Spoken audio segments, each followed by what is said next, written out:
Hey, man. Hey, welcome to the show. We're sans the asshole production crew. We are the Sad Dads. I'm Foo. Yeah, I'm Jim. Welcome to Sad Dads Club podcast. Episode 35. 35, really? Yeah. Man, it's flying by. Yeah. It's like you're, when you have kids, right? And they're growing up so damn fast. Yes. That's what this feels like. That would be my hot open. So I was blisteringly busy right up until show start.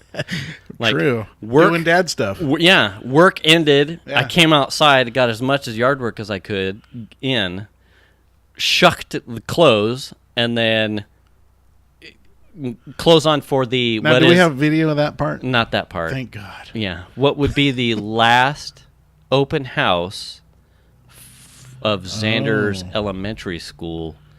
So career. He's fifth grade, right? Yeah, he's fifth. So he is now he's moving to middle school. So this was his last. Where does it go? I don't know, dude. I mean, like I said, I was gone this weekend picking my daughter up from her first year of college. She's the baby. That seemed so fast. I'll be honest. Like, what? She's the baby, man. Did they start early? It feels like that was like a condensed. It was. They only started in kind of late August time frame, and they're out in end of May. Yeah. So because she's done. Yeah, she's home. She's home. She's all done with all of her classes. Does that not seem short? I mean, I don't remember the school year at Chico or any of the JCs, but it seems like. I mean, I suppose it's just super condensed, right? Well, we were talking about it from a high school standpoint. I graduated on my birthday, which was June 15th. Yeah. That was graduation day. They're having graduation now. It's May, right? Yeah. So there's definitely a shift. They go to school earlier, and they don't go to school after, Memorial Day or Labor Day or whichever one is in September, right? We used to start school after that 3-day holiday. And then go until early June, right? Yeah. And they start school earlier into August. Yeah. And then they get out. They get done quicker. Well, not quicker, but they get out earlier. Yeah. But also, they're in theory, their school year is supposed to be longer because they've added days to the school year.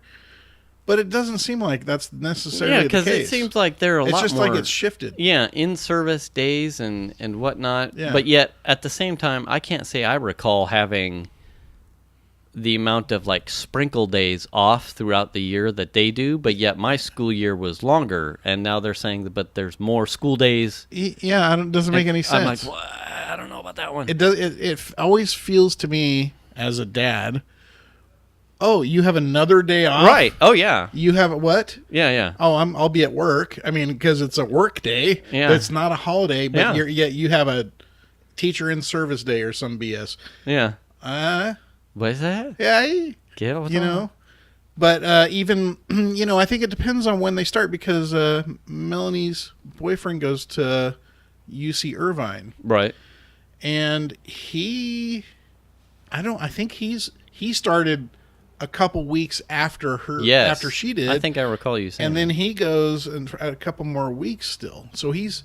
Oh, So that doesn't seem quite so odd to me. He's just shifted.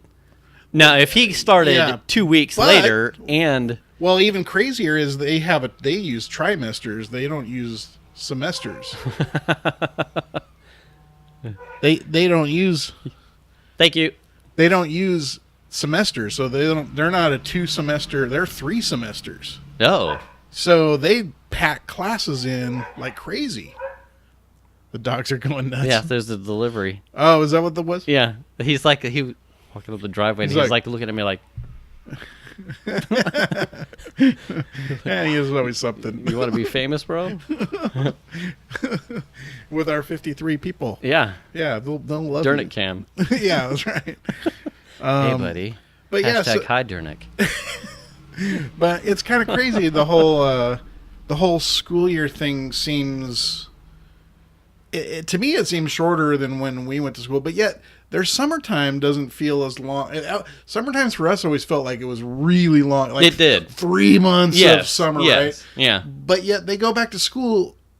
It feels like early, way earlier than we did. It's very peculiar to me. Yeah, it's odd. Because I remember, like, summer was like this long, like, arduous thing. Now, we usually could tell, like, we gauged how much of summer was left relative to elementary school and high school around the Nevada County Fair. Because the Nevada County Fair was usually the late to early 10 to the mid-10s of August. So you had like 2 weeks left maybe after the fair. So really the fair was almost kind of like your 2/3 way of your summer vacation. I gotcha. So then it was like whatever you had planned for summer, if you're going to the river with friends, you better do it after the fair. That was it. You got to get it into those last 2 weekends after the fair, because after that it was like, fuck. Yeah, I mean, we kind of had, for us, it was the California State Fair. Yeah. Sort of was middle to a little bit into the end of summer. Isn't that September? Where? I don't even know. It's like in July. Like, is it? Yeah. God, like right in the hot part of the summer. Did you go to that a lot?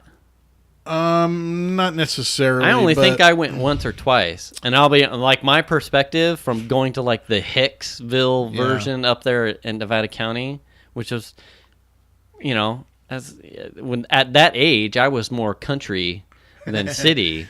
So like to go the 1 or 2 times I went to the state fair, and it was literally probably only twice. It was the pavement. It was hot. I thought I always hated walking around at the Nevada County Fair, and the red dirt and the dust was a pain in the ass. I'll take that over the black pavement heat of the state fair any day. Pine trees, big redwoods and stuff that are all around that Smell campus. Awesome. And then just like I saw 2 fights.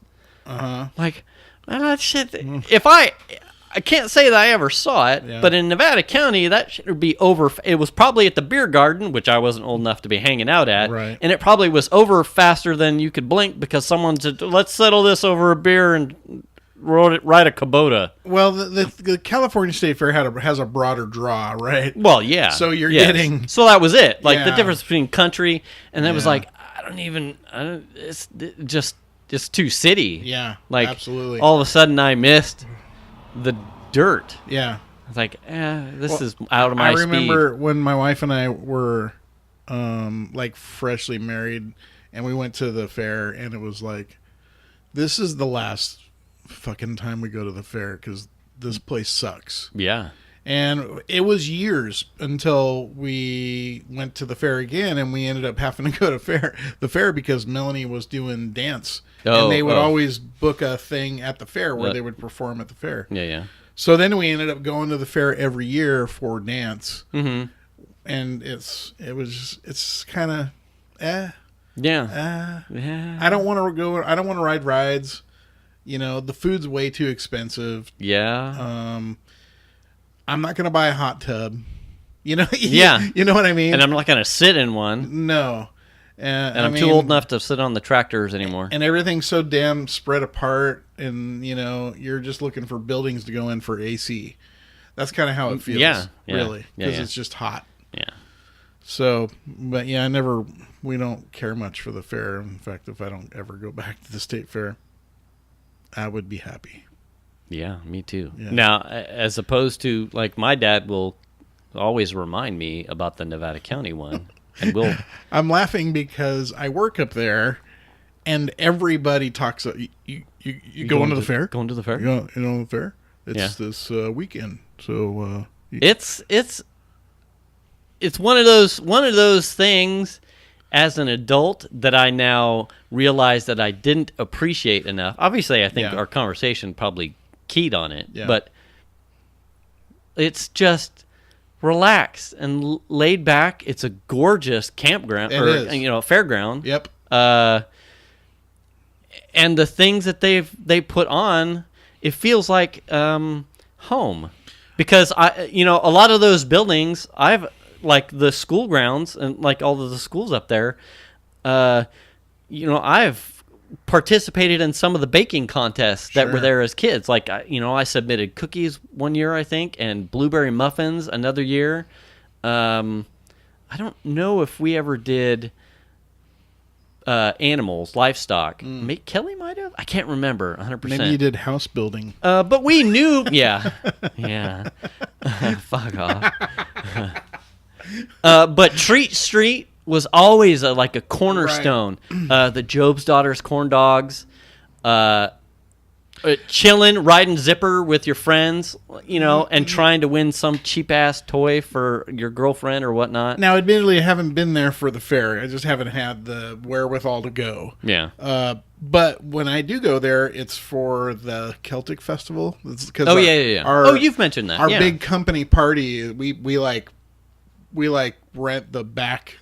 There's like a big back space, big grassy, hilly area that we rent. And so we have our big company picnic there, September-ish time frame, and at the same weekend every time is always the Celtic Festival. So we get tickets to the Celtic Festival as part of the picnic. But so we get to walk around the grounds, and the grounds are just gorgeous. And I don't mind going to the Celtic. I mean, it's the Celtic Festival. I don't mind going to the Celtic Festival because it's such a quaint little space. Yeah, it's really cool. Yeah. I do like that. Yeah. It blows doors on going to the state fair for sure. Oh, yeah. And that's just the Celtic Festival. Yeah. I'm not into Celtic music necessarily, but a lot of people up there are. It'd be interesting because it's been a couple of years because usually it wraps in a weird space with whether or not we've got a family vacation. Yeah. Or it's also during the week and we don't necessarily want to, rush with everybody else on the weekend. What time of the year is it's usually I'm trying to remember. The 9th it's on August, so it's usually the 9th to the 14th of August, or the 8th to the 13th, or something. Like it's a Thursday, typically. I want to say a Thursday, Friday, Saturday, Sunday of that late mid-teens week of August. Yeah. Be interesting to take the kids now that they're a little bit older and not probably so enamored with the seeing sheep and pigs and cows. Yeah. But check this out. You could ride rides here. It's like a niche hidden gem of fun where you could take someone and not probably necessarily their parents would be as skittish as you said, well, we want to go to the state fair. You could probably get away with something up there and see if the kids anyway. Or I could just go with Venus and we would just sit on a picnic bench eating the Job's Daughters corn dog and listen to the jazz in that one amphitheater space that they have. Yeah. It's amazing how many different spaces they have for music, actually. For the Celtic Festival, there's the big stage in the middle, and then they have multiple stages around, I want to say 3 maybe 4 other stages around. They have different bands playing at all times. Kind of cool. Yeah. I'd like to go at some point during the fair just to check it out, but it just hasn't happened. Yeah. So someday, maybe. Someday, one day. Now that my kids are all grossed up. Yeah. Yeah. I don't have to pay for their food. Actually, they keep I was going to say home. What? Yeah, they keep coming. They keep coming back. Yeah, we went from empty nesters to not empty nesters. We're partial nesters. And I think I tweeted about that on the Sad Dads. Yeah. Kind of, yeah. I kind of miss. So she's back. That was your weekend. Is her schedule full, or has she got? Her schedule's filling up. Her intent is to work as much as possible. Nice. And get her driver's license, which she hasn't done yet. Nice. And go back to school with a little money in her pocket. So she wasn't a working student because she was still trying to swing 18, wasn't she? She got a job. She turned 18 in November. And then, okay. And as soon as she turned 18, she was able to get a job on campus at the Fullerton. their sort of like cafeteria or whatever is called the Gastrodome. Yeah. So she actually got a job at the Gastrodome. That's the place where when you buy a food card for the year, that's the place where you go for your food. Get your grub. Yeah. So she was working there 3 days a week or so. Damn, good for her. Yeah. And she kicked ass in school. It's like I was gonna say, just can't complain. And then she would go to Disneyland 3 times a week. Yeah. Literally. So what does she think of the, has she said, like, what's her college experience report card? So she initially when she had planned to go to Fullerton, one of her good friends from high school was going to go with her. And so those two ended up getting a dorm together. Okay. It came close to the beginning of the school semester last summer, and it turns out that girl didn't pass one of her required classes, and so Fullerton literally gave them all their money back and said, "Sorry, you're out." Was she consider saying she was a rower? No, she just, I don't know how she got accepted in. She applied, she got accepted. She went through the whole thing. They picked a dorm together. I mean, everything. She bought. And then someone went. And then someone in admissions review. was like, Oh, did a review and went, "Oh, she never passed that class that she required. Literally one class. You never passed that. Sorry. Here's all your cash back." Game over. So and then Melanie was in a dorm by herself. Yeah. With who knows who's going to come in. Right. So she got just a random roommate that was okay, but not. It wasn't 2 peas in a pod. Yeah. Okay. And not only that, she was rarely ever in the room. But not a nemesis either. No, not at all. There you go. Well, that's not bad. So that would be her only complaint, was that she sort of had this weird roommate situation that was either never there. Every once in a while had a weird thing happen with him that was like, "Oh, that was kind of rude that you did that," kind of thing, you know? Yeah. So there was a couple of kind of things, and also her boyfriend, like I said, goes to Irvine, so they were close. So they would Uber to, before either one of them had a car down there, they would Uber to Disneyland or go out to eat. And then he ended up getting a car around, I think at Christmas time, and bringing a car down. So then they had a little more freedom, and they were able to go out. But she really seemed to enjoy it. She had a couple things that didn't work out. She was in a club that was like a club where you're like a big brother, big sister to a special needs kid. Oh. Well, she got a special needs kid who was a little bit psycho, and that turned Special out, needs at the college, or special needs lower grades like high school, elementary? I want to say they were also students, but I don't think they all were. Okay. It was just like kids that needed other people. Okay. So she got her person that she got wasn't a very good person, and called her her boyfriend. Oh. Fatal Attraction. She's my girlfriend, and would call her all the time and text her all the time, and oh boy, and it got really awkward. So she ended up pulling out of that. So that was a bummer kind of thing. But beyond that, like she seemed like she had really good classes. Her experience down there was pretty good. She kind of got into a routine. She used like the gym at the school and all that kind of stuff. That's awesome. Yeah, I mean, I think she had a good. So let me ask run. you, because relative to job goals or where she's going as a career, did she pick that out and have a good idea early on in high school or even earlier? Has she been on like a known path for a while? I think she would go. So my wife is a teacher's aide for a special ed kids class, so very special needs kids, and Melanie would go in on occasion when she wasn't in school and go help in class. Yeah. And she really seemed to like that. So in her mind, I want to help people. Help people. So that's sort of how the speech. So it's like spin-off relative to her experience working with Shan. Yeah, I think going so. to work with Shan. Yeah, she seemed to enjoy that aspect of like helping the kids do things that maybe they don't know how to do, and they're with their specific goals in mind for the year or whatever. Mm-hmm. So she seemed to really enjoy that aspect of it, Mm-hmm. and I think that really held true to what she ended up choosing as a major or profession that she wanted to go into. So that was kind of cool.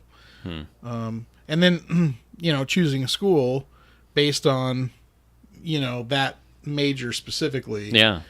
Chose to be interesting and kind of fun at the same time because she got into all the schools that she wanted, that she applied to. Yeah.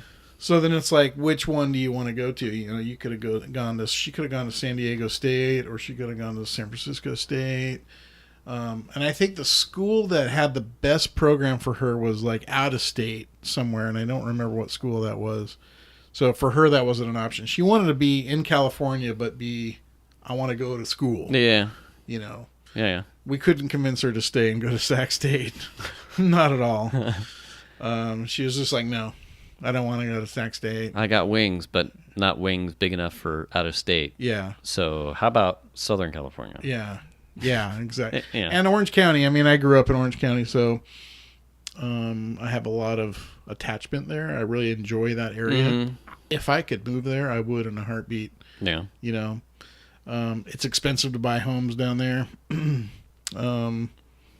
But I don't know, But she's had her path.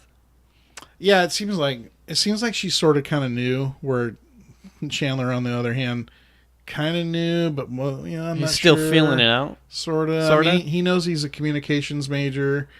I think production of some kind is what he wants to do. Mm-hmm. That could be photography, that could be video stuff, or some combo therein. Yeah. I don't know. Maybe he'll have his own little production company or something. Who knows? So I have this. This was from Xander's open house. Oh, yeah. So does he know already? So, well, see, that's what I was wondering, because, I don't know if Shan or you hold on to these things. I'm sure Venus... you can see the boxes behind me. Venus keeps archives. I saw that, yeah. So he has on here, it's like a history of me sort of type of thing. I'm trying to look where it is.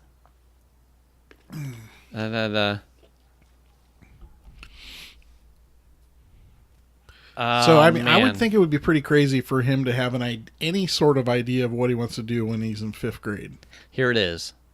My teachers have had the biggest influence on me because they teach me things that I might use in the future. When I am older, I want to become a gaming YouTuber because I get to do what I love for a living. I would want to live in California or Hawaii. If I lived in California, I would be close to home, and Hawaii because it's a beautiful place. But his profession, gaming YouTuber. How interesting. That is a choice now. Yes, right? So yeah, when that is not a thing when we're coming up. And there are now college courses for esports, right? Irvine, I think, is one of the few schools that has an esports team. Yeah. And actually has esports classes and stuff. Not shocking. I know in the Midwest or somewhere they were actually like scholarshiping esports teams for like competition tournaments. Uh-huh. I don't know if Wood Creek. I see some of the local schools have like how they have like the extracurricular clubs have teams, gaming teams. Really? I want to say Wood Creek had one. I think. I mean, you can make it's a big deal now. This is a thing now. Well, I mean, look at if you go in Walmart, they have that gaming area up front where it used to be like a haircut place and like 50 other places. You know what I'm talking about? No, I haven't been in Walmart. No. Oh, okay. Well, when you go in the western door, okay, there's the McDonald's that's right there. Yes, if you go the other direction, right around to the right, that's been that space that's there that has been a dozen things. Yeah. Right now, it's an online gaming setup. Really? You can go in there and play online games. Really? And I don't know what games they have. I've just looked at it but there's people in there playing all the time. And in fact, where Melanie is moving next year, she's not going to be in the dorm. She'll be in some thing called like university housing or something. On the bottom floor, there's a gaming place like the one in Walmart. And we walked by just to look at the university housing, walked by the door, and there were dozens of dudes in there playing games. No, yeah, cool. And I mean, I think they're renting a computer and a space to play with other people, and I assume they have tournaments and all kinds of stuff. There are a significant number of, relative to Twitch, there are a significant number of college, university students that their like part-time job is a content creator, Twitch streamer of various games, and once you get partnered and sponsored, you get, it's enough to put, something other than ramen. And certainly if you're entertaining and you've got a thing. Yeah. You don't have to go far to find some of these tournaments that are like $1 million tournaments for Fortnite, for Call of Duty, for Battlefield. I think back to when I was in junior high or grade school. I mean, computers weren't even discussed really in grade school. Mavis Beacon. That's take your typing class. This is for word processing. In high school, I literally took a typing class. Yeah. But we did have a computer lab too. And I always was interested. I remember I used to go to my grandmother's house in Fountain Valley. And there was a teacher that lived in the unit across from her. And she was a teacher, and she had an Apple IIe. Mm-hmm. And she always told my anytime he wants to come over and play on the computer. Yeah. And so I'd be spending time with Grandma. Hey, can I go across the street to so-and-so's house? And I would go to Joanne's and sit on the computer and play every game she had off on any floppy that she had. Yeah. And I remember playing games. So, I mean, I was into it back then. Yeah. But, like, come high school... I think it skipped. It became more of a utility. Yeah, there was a sort of a transition. And I think when I was in high school, the nerd thing sort of was like... I was a skateboarder kid, right? So the nerd part of it was not cool. It wasn't cool to be into computers then. Yeah. But I still always loved them. Yeah. But you didn't have there was no path to make a career out of using a computer. You know what I mean? Yeah. There wasn't like a game thing that could ever get you money or get you paid to play a game. Yeah. That just wasn't even possible. Yeah. Not until and even then I think it probably jumped to consoles first. True. Then your PCs. Yeah, and we had, the 2600, and we had my neighbor next door had an Intellivision that we used to play all the time. I mean, I was into that stuff. Yeah. I loved it. Pong. I remember we had Pong and played that all the time, too. I remember at Clear Creek, elementary, I think I played more games on computers than like Carmen Sandiego and Oregon Trail. But then when we got got into high school, certainly we couldn't afford a computer. Yeah. So my experience and scope with what a computer was literally word processing. Yes. So we took the typing class. We weren't allowed to play games on the computer. You took a typing class on the computer? Yeah. Oh, I took typing on a typewriter. Well, and so there's part of the rub, right? So we couldn't afford one. Uh-huh. So while some of the high schoolers had the computers, Kelly and I, my sister, we were still typing our reports on a typewriter. Yeah. Because that's what we had. I think the typewriter was smart enough to have like an autocorrect. So it had a word processor built into it. But it was a typewriter. Yeah. We had ribbon, and it had like a whiteout and it had button. A screen though. Yeah, a little tiny one. Yeah. But now we had an Apple IIe speaking of that, and when I was in high school, we had an Apple IIe. Yeah. And I remember I had this one class where we had these huge study guides. And he would basically give you everything that was coming up on the test on the study guide. Yeah. So I would take copious notes, and I was a terrible student, first of all. Terrible student.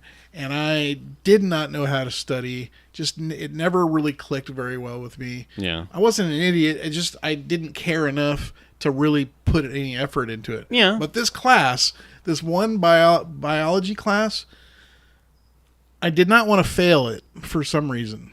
And I would take the the study guide home, which was a couple pages, and I would retype them on the 2E and print them out and staple them together.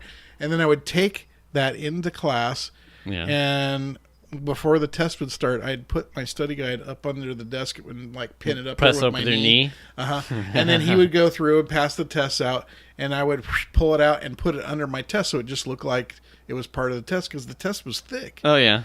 And then I had all the answers just under the test. Did you have to turn in the study? Is that what it was? You had to turn in the study guide? Why did you have a duplicate? I don't. So it was easier to read because I had terrible handwriting. Oh, I gotcha. Yeah. You typed out your notes. Yeah. I gotcha. So, yeah, I used to do that all the time because I was a terrible student.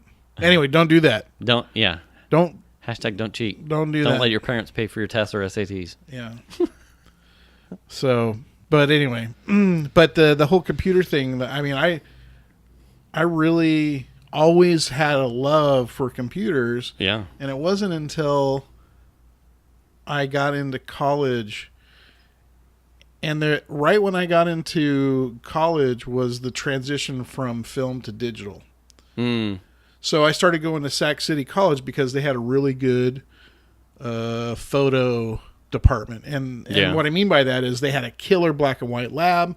They had a color paper processor in the lab. So you could bring in color film and print it on color paper and process the paper and make prints. Right. And they had a couple of really good guys teaching the classes and stuff like that. So I drove all the way to Sac City for classes. And that was right when we started getting scanners, and there was like the, like the Nikon Cool Scan and all these really expensive pieces of equipment that you probably couldn't afford on your own. Yeah. But the school was starting to buy them for the classes. Everything was so damn slow back then, though, that it was really difficult, And I hadn't transitioned from film, me personally. I was still shooting film, so when I left Sac City, I left with my film camera, and the digital transition happened, and I never made it up. I never got a DSLR. You know what I mean? Yeah. Although I was totally into it, and that was part of how I got into the tech industry was through Photoshop. I was gonna say, so your family's first computer, was it a PC or an Apple? It was an Apple IIe. So this is not you in your own home. This is like your mom and dad bought a computer either for you or had at the house. Yeah, we never. Apple. Yeah, we never. My dad had a PC, but that was his work machine. And then we always had the Apple IIe. And then I think when I was going to school, I bought my own very first Mac. Yeah. I had a couple friends that had bought a couple, and I played with them. Oh my God, I want one of these. I always gravitated towards the Apple products for some reason. I remember going to Ted Tallman's house, #HeyTed. Hey Ted. Hi Ted. And I remember, and this is in high school, and they had a pretty powerful PC system at the time. And I remember him booting it up, and it like had a command prompt, and he had to type in the directory and all. But I was like, this is bullshit. Why I don't want to type bullshit. How do I even know what to type? I don't know. I didn't know because I wasn't around PCs. Yeah. But shit, on a Mac, you just pop the floppy in, it shows up on the desktop, and you open it up, and there's your shit. And that was magic to me. Ted, what the fuck is your problem? It was archaic. It felt, PCs to me felt archaic compared to the Apple counterpart. So that's why I was always drawn to them. That's how I got where I am. And then Photoshop kind of like Photoshop on the Mac came out, and I remember it was like, oh my god! And my major was photography, and so it was like, oh, I need to get into this. And even though I never had a DSLR, I had scanners and stuff, so I could like scan my film or scan my paper. Yeah. So that's sort of how I got into that. But there wasn't a clear path for any entertainment, monetary way to. Yeah. Certainly not for gaming on a PC. Yeah, I don't think for anything really. There wasn't the tools. There weren't good enough tools. There weren't powerful enough systems to really like make a computer work for you. Yeah. And make you money. Yeah. Or especially a gaming console. That was just games. You were just playing around. Yeah. I just watched a really interesting video that was talking about all the consoles and the difference between consoles and gaming systems, like the Alienware and all these, and how computers were these ugly beige boxes for a long time, and then Alienware came out with these things that look like they were from the future, and holy shit, and they're powerful too. I had one of those. Yeah. It was fucking sick. Yeah. And huge. And the huge tower. And then like the Genesis, right? Because they had the Atari 2600 and they had other consoles. But then the Genesis came out and it was black and it looked like it came from the future or from an alien.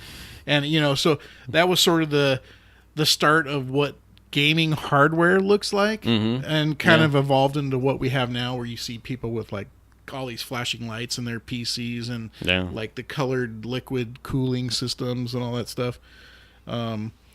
Yeah, that's interesting stuff where we've come from and to, and so and now they have rock stars at relative tier making millions.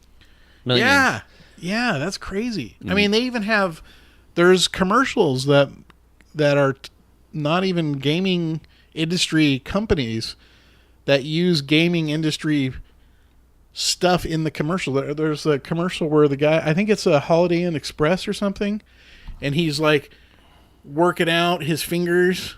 Yeah. And then they show him going to and it's talking about how he gets breakfast or whatever. And then they show him at the gaming, and they win their thing, and he's like, but I mean, they're staying at a Holiday Inn for a gaming tournament or something. Yeah. Yeah. And that's crazy. Yeah. I mean, it's sort of like drones, like the drone racing and stuff. Oh yeah. Like no, you don't know anyone that makes money from a drone. You know what I mean? Yeah. People do. Yeah. There's pros out there that fly drones and do videography that make money as professionals. And then there are some racers out there, but I don't know any. No. I know a couple people that are very good with drones. #high toast. #high Ted. Exactly. But I wouldn't know. I don't know anyone who makes money with them that they could like pay their bills and pay the rent. It's just one of those things where, when we sit down for this type of thing, it's like if you really want to, I mean, it's no different than a job, right? To get that kind of money, you need to be able, you need to have a thing. I do know someone who has made a living from drone work. A guy at work, his son went to San Diego State. Graduated, and he was working in basically the same industry as his dad, but as a freelancer down in LA. And he would get all different kinds of jobs, like working with Phantoms and all different Phantom like high speed cameras and stuff like that. And then he built up a reputation. Well, the other thing that he was really good at was drone work and camera work on drones. So he literally made a bunch of money, like going aroring the world on projects for people doing drone work. So I can imagine the stuff that the fast action motorsports, like the Red Bull stuff, where some of those shots, certainly for like I'm going to say high octane adventure, where you're either getting a helicopter or you've got which is really expensive, a selfie stick kind of thing.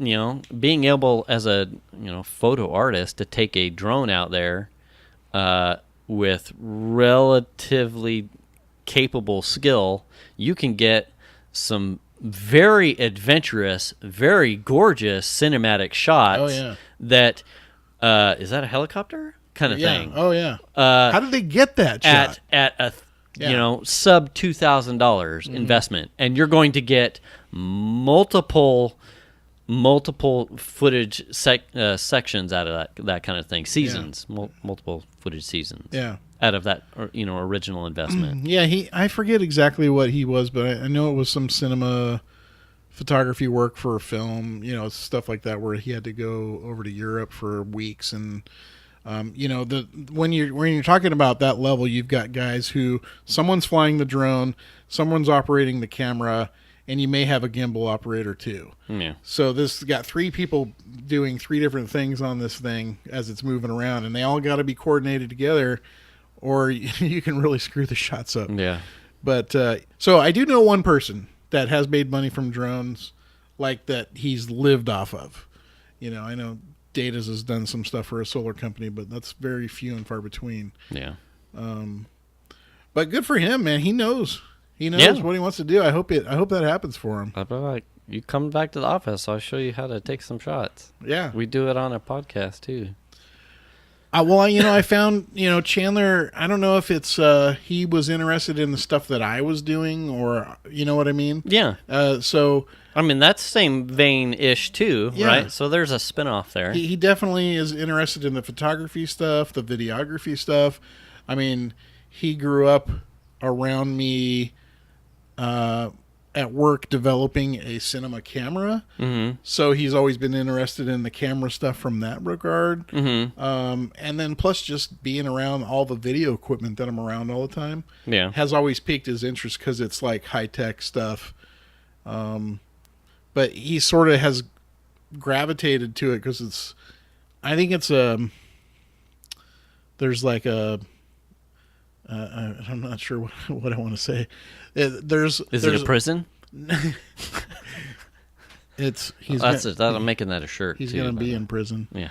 No, he it's like it's a creative outlet. I think. Yeah. And I think creative things are more fun than some other things, right? Oh, yeah. So you sort of get excited. Oh, Dad's they're building a camera. Right. That's cool. Right. So I think there's a little bit of that for him, which is fine. I mean, you can make a good living doing what you want to do. Yeah. Yeah, definitely. So I don't know. I hope he does it, man. That's cool. Yeah. I mean, he even knows, even in the slightest bit, what he wants to do in 5th grade. I know. I had no clue what I want to do in 5th grade. And I think I want to touch a girl's butt, or whatever. Whoa, yeah, it's crazy. I mean, it's crazy. It's interesting to see, because I think when you get I was like that. You're thinking like a scientist or an astronaut or a fireman or a policeman. And those or a are doctor. such broad kind of ideas. I could not. I was, if I'm being honest, there was no way that I was that granular. Yeah. At that age. That's like him being like, I want to be a neural brain surgeon. Yeah. And you're like, what the fuck? Yeah. Where did that come from? Okay. Well. Yeah. And then you and what's helpful too, I guess, as a dad is like, well, that's my wheelhouse. I mean, obviously not making a living doing that, right. But gaming and YouTube, I'm still in that quasi hybrid generation where we've got some experience, obviously not stellar first career type of experience, right. But I know enough to help him at least scoot him. Here's the off ramp. Yeah. Where it goes, I'm not quite sure, but here's a good place to get off and take a look. Well, here's my question: have we come to the saturation point, or do you think there's more? There's going to be more opportunity for that stuff going forward, or do you think that we've hit a point where, because it seems like you've got like YouTube is like like busting balls on Mm-hmm. paying and how much they pay and what they pay for, and that kind of stuff. Do you think we've hit a point where the fun money is now gone? I don't think so. Or do you think that there's still more opportunity out there? Because here's where I think where I draw parallels to is like online streaming services. Relative to content creation as a first career, as a primary career generator. Yeah. The platforms that are springboards for those types of professions, I think I draw parallels to your streaming services, like your Hulu's, your Pandora, your Netflix, your Disney Plus, your News Plus, your iTunes, right? All of those things are streaming services that some are more popular than others. But don't you think those are just sort of like the new school networks? It is. And streaming services like Twitch and YouTube and Mixer for Microsoft, I think those are your Comcast, your SureWest, your various cable providers, your Netflixes. I think you will get streaming services that may or may not focus on a genre, like a backyard home automotive. There might be like a specialized Netflix or something that does content creation for those type of small generators. There may be a come-upper of like a specific game content creation streaming service kind of place, but all of those, I think, are going to only grow as far as tapping what is essentially the next generation of entertainment. And that is, while it sounds absurd to say, are you watching someone playing something? While it sounds like jarring. There is just speaking of that, there's an Xfinity commercial out with Amy Poehler. Yeah. Where the mom's telling all the kids they need to go to bed. It's like a sleepover. Mm-hmm. And Amy Poehler says in the commercial, like you need to hand over all your devices because it's bedtime. You can watch people play. You can watch people play video games. You can watch videos of people playing video games tomorrow. There you go. She says that in the commercial, which just cracks me up. Anyway, yeah, it's funny, haha, because it sounds absurd on its face. Yeah, right. But when you look at how we've, for multiple generations, going back to Roman Colosseum thing, where you find entertainment as a spectator really only changes medium and whatever it is that's in the medium. But someone playing a game... So you're thinking by the time that he is comeuppance time, there may be... There's going to be something else. There's still going to... Well, there may be, but it just may change... Direction. It's going to be there. I think watching people play video games, whether competitively or like it's a talk show like Ellen, where a guy or girl is just commenting on someone else playing something, is just a change in how we digest entertainment. Instead of watching baseball with play-by-play and a color guy, right? You've got a color guy and an announcer, right? That's doing right. And one of the examples I could say to that, it would be, did you ever watch I think it was, I don't remember the cable channel, but it was the Ninja Warrior type of stuff. Oh, but it was the two guys. It was dubbed. It was overdubbed with two guys that were making fun of what was actually like an obstacle-based show in Japan. Yeah. That being acceptable to me is no different than someone doing a newscast or like a spoof or satire commentary on people playing video games. It's just a different genre. It's still the same concept of someone making funny. Here's the difference, I think, is the part of the reason probably why it's still growing is because with our major sports, with football, baseball, basketball, hockey, right? Right. You have generations of people that have grown up playing these games that know the ins and the outs and can sit there and talk at length while the game's being played about stats and this and that and all this kind of stuff.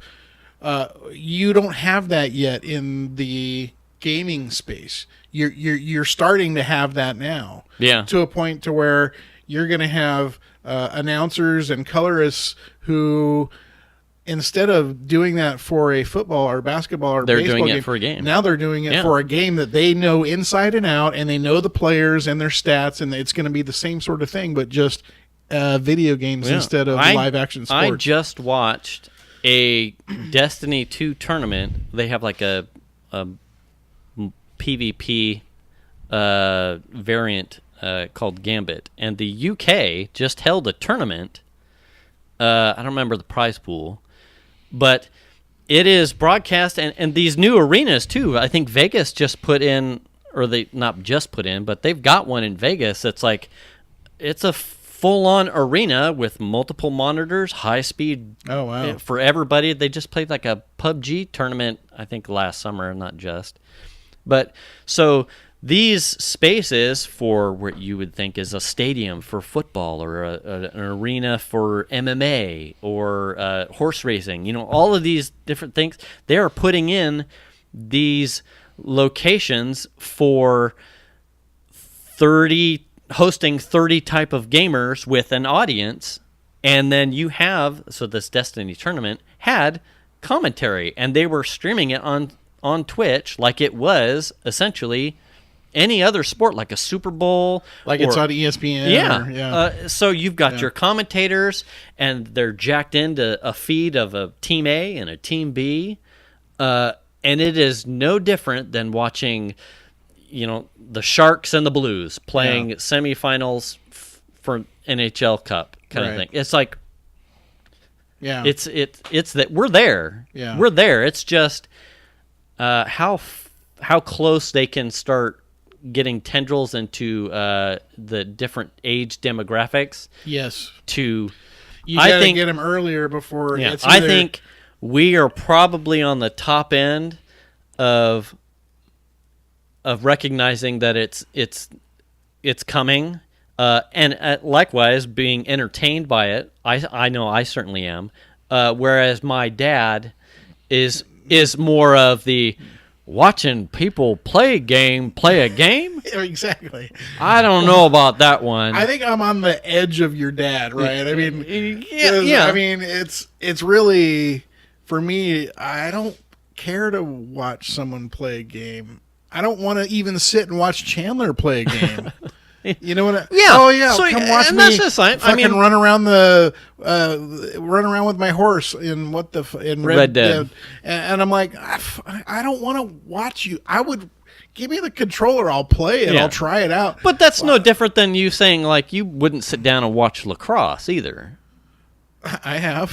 Okay, fuck. Of course, I picked the wrong magic wand. I've watched them all. I've watched rugby. But you wouldn't as it's Sunday, so I'm sitting down and watch this thing. And that's fine, right? Oh, the lacrosse game's coming on. Yeah. No, everyone needs to be quiet because I'm watching the Stickies. That's right. Get him in the shin. Yeah. Sweep the leg. That's not my... I put my effort somewhere else, for sure. For me personally. So I see why people do it. Yeah, I see why people do it. I get it. Yeah. How are we on... 53. Oh, my gosh. All right. Well, we got a few minutes still. Yeah. We got to figure out something to talk about. We could talk about the... Oh, I got something. Oh, God, really? So, is it Monday? It might have been Monday. Yeah. I'm watching John Wick in the bed. Number 2? No. What are you doing in number 2? No, not in bed. Fool, Jesus. You never know, man. Different strokes for different folks, man. Yeah, there's too many dogs around me. It would go anywhere. Anyway.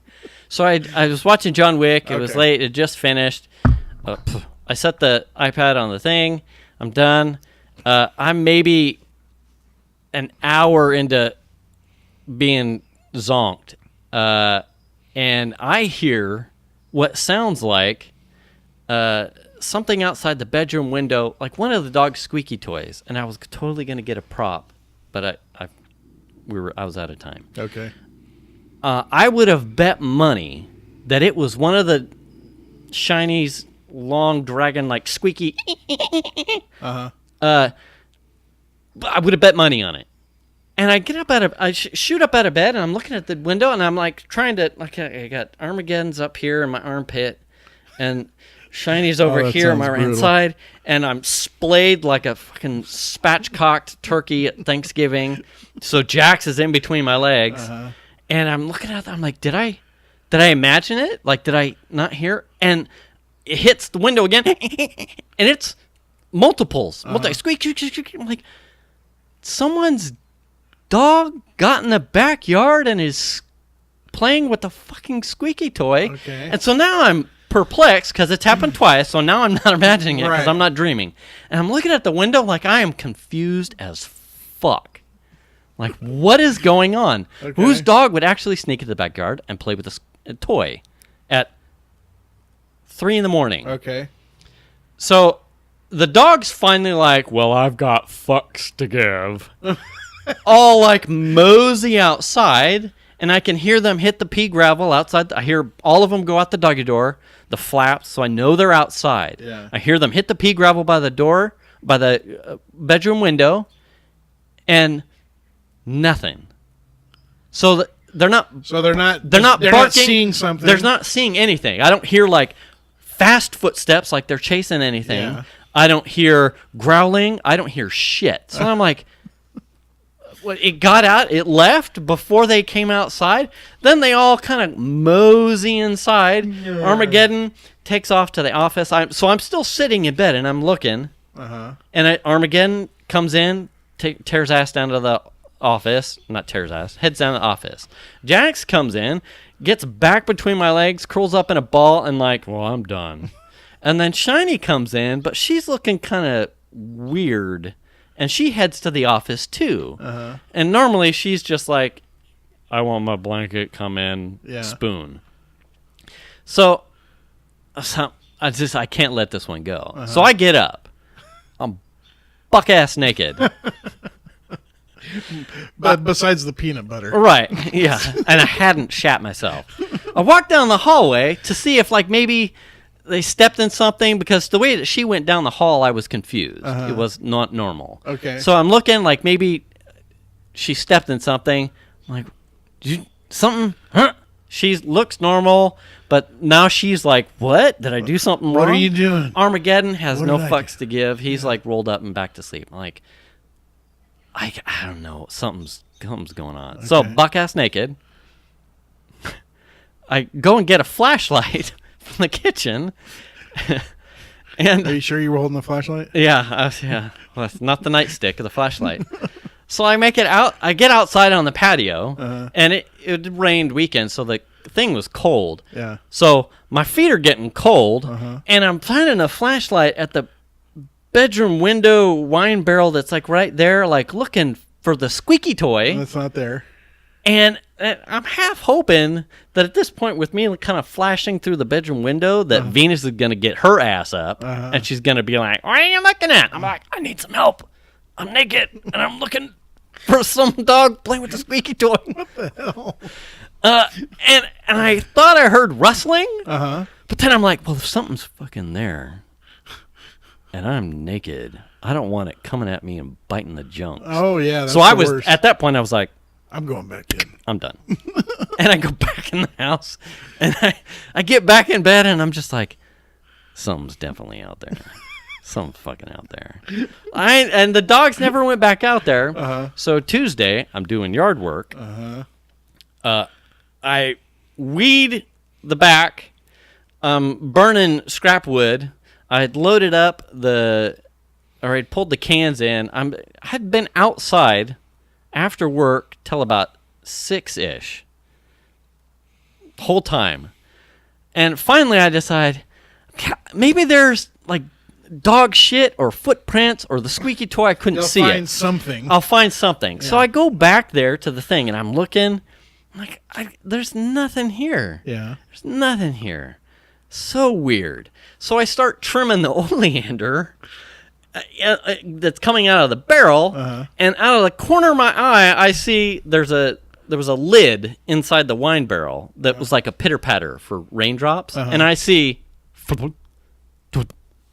like it wiggle, and I went, "Wow, did I really like shake it and like that?" So then I'm like shaking the limb that I was cutting, and it's not moving the lid. I'm like, well, that's fucking weird. And I go down to flip up the lid, and there's a rat in a rat trap. Oh. And I went, that's the squeaker!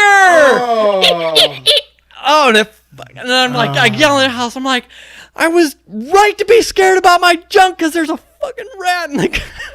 Oh, dude. Dude. So it was a rat. I have a similar story, actually. This is funny. Okay. Were you naked?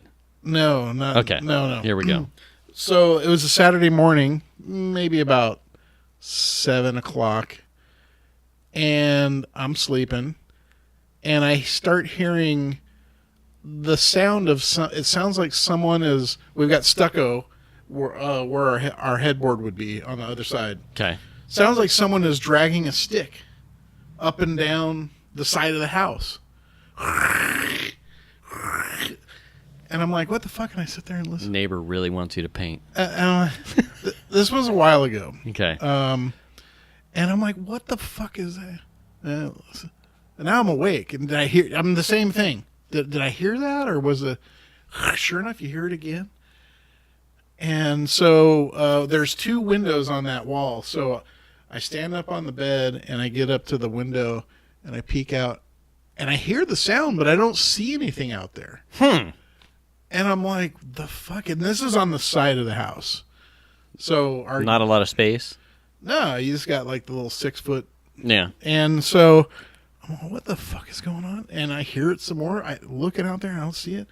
So I go out and I go out the front door and I kind of like, I'm scared now. Yeah. Because what the fuck is dragging up and down the side of my house at 7 o'clock in the morning? Chucky or some shit. And I come in front of the garage door to the corner of the house and I kind of do one of these where it's like, I'm like, hey, kind of man. slowly peek. Yeah. As I peek around the corner, there is a squirrel. A fucking giant squirrel on the side of the house with his fucking claws into the stucco, running up and down the side of the house. Sprints. That was the sound of him. His fucking claws were in the stucco, and he sees me, and I see him, and I go, ah! And he goes, squeak! And he just takes off down the side of the house sideways. So he's just doing hot laps. He's like, yeah, up and down the side of the house. And then by the time I open up the gate, he's around the corner. Gone. And then by the time I get to the corner of the house, he's up over the fence to the neighbor's yard. And I was like, what the fuck was that? I mean, literally sideways. Speed squirrel. Yeah. Running up and down the side of the house. Like, what the fuck are you doing, dude? Isn't that weird? And I mean, like, there's no racing stripes or shit here. What are you doing? No, and the funniest part was looking around the corner, and he sees me, and he's only like 3.5 feet away. Sees me, and I go, ah, and he goes, chirp, and just takes Squeak, off, bitch. Yeah, just takes off. Oh shit! I mean, I was lucky I didn't have a crop on deck. I probably would have shit my pants. I'm serious. That was terrible. But anyway, so very similar kind of thing, except it didn't take me 2 days to find him. Yeah. So you had a trap in the water in the container. In the wine barrel. In the wine barrel, and he got stuck in it, and he's just been fucking stuck there. He had been sitting there for 12 hours.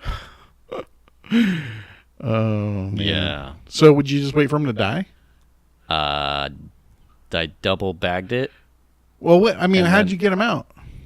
Oh, I grabbed the mouse trap with trap. a hook because I wasn't going to get that. I mean, it was big enough to where I wasn't going to compromise my own hand. But it was a rat, not a mouse. Yeah. No, yeah, it was a rat. Yeah, we got him around here, man. Yeah. We had him in the attic. We have the bait boxes. I mean, obviously, we have traps.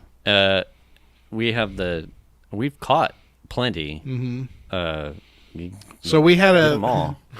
We had him in the attic, and so it took us a while to figure out. how to block all the holes and figure out, you know what I mean? Oh, yeah. But so we were setting traps in the attic, and one of them, you know, like my garage, the door into the house is on the side of the garage. Mm.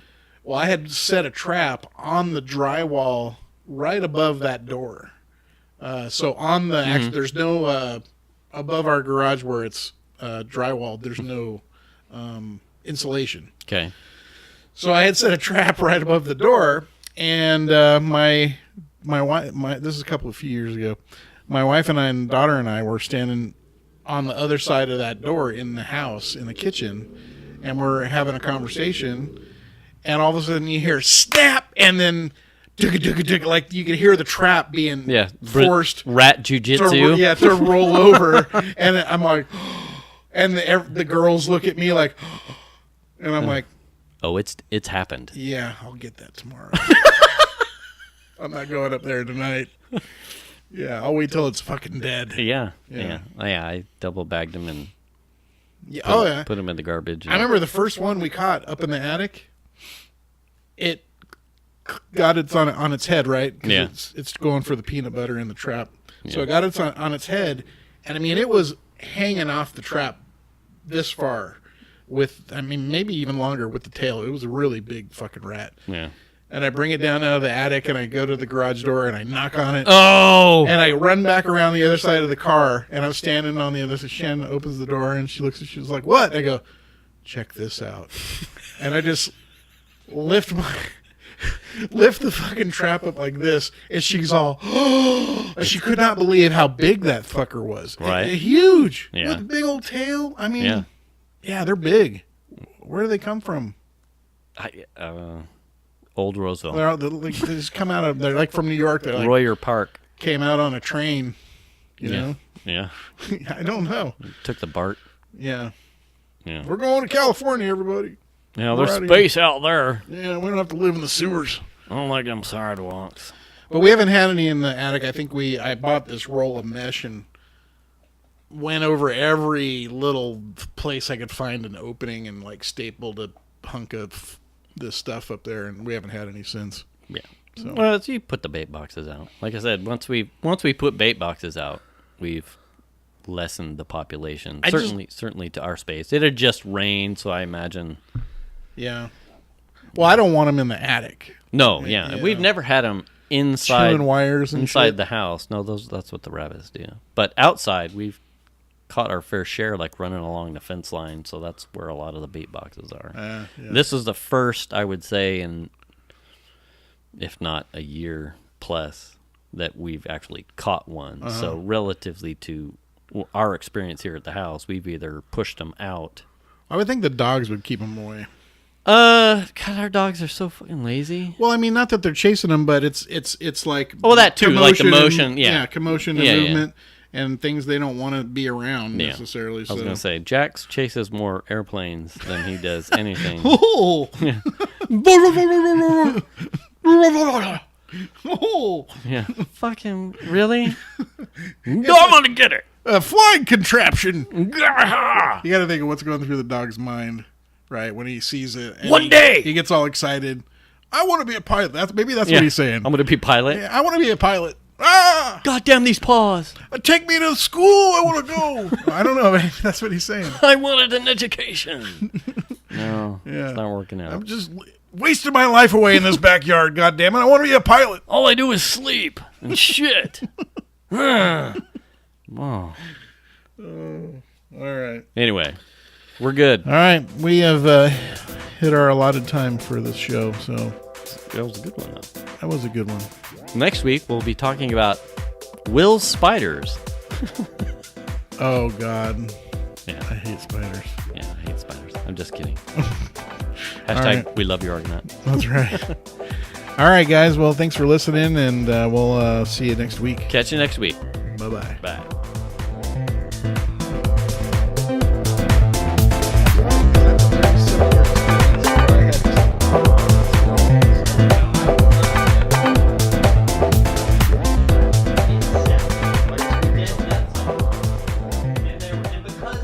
Because they have their squeaky toys outside. You didn't think twice.